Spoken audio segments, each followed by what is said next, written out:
countries that are in a development stage, a long, stable government could be a good platform, and they point to Asia. So it seems as if the democracy which has this 4-year or 8-year revolving door may have come too early for some, because they feel like if we had had some stability within the 17, 18, 19 years that he was there, that could have been the foundation. So they see his period as a missed opportunity for economic takeoff. In a way, I have some sympathy for that view. We could have done a lot more if we were so minded. Where we, at the time, Rawlings came and then we pursued structural adjustment. Were we thinking long term? Rawlings was thinking about how he could feed the Ghanaians so that they would not be disappointed in him. He was thinking about how he could feed them immediately. He wasn't thinking about 10 years from today, 20 years from today. Well, we have an economy that can provide jobs for young people. There wasn't anybody thinking about it. And I remember in my debates those days with the people from the Ministry of Finance, Bank of Ghana, it was always about firefighting. And I used to say, you can't fight the same fire for 19 years. After a while, the fire will completely devour you. That's what we were doing. We spent 19 years fighting fires because the world that was supporting us, the World Bank, the IMF, they were thinking always about how to deal with today's issues.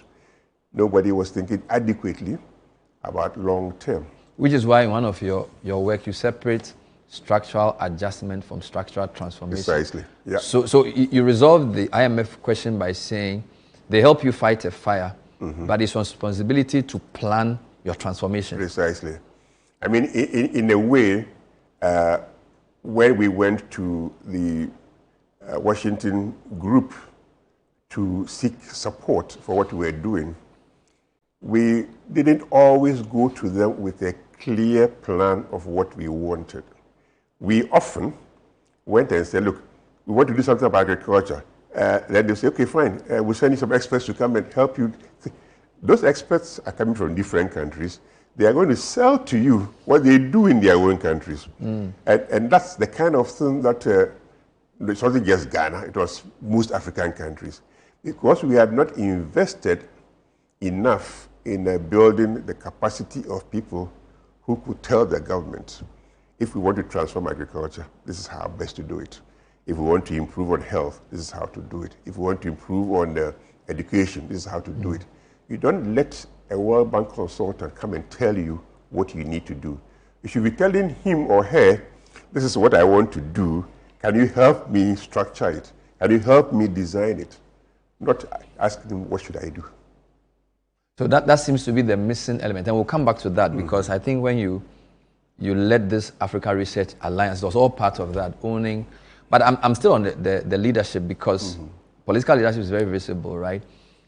Do you think and let me ask this carefully, the 92 Constitution and the type of democracy it has evolved, reflecting on it 32 years, has it lived up to its expectation? And I'm still on the economic point. I'm still on economic transformation because I believe for you and your colleagues, your main passion is to transform Africa's economy, right? So has from 93 to 2025, has it lived up to its billing economically? Obviously not.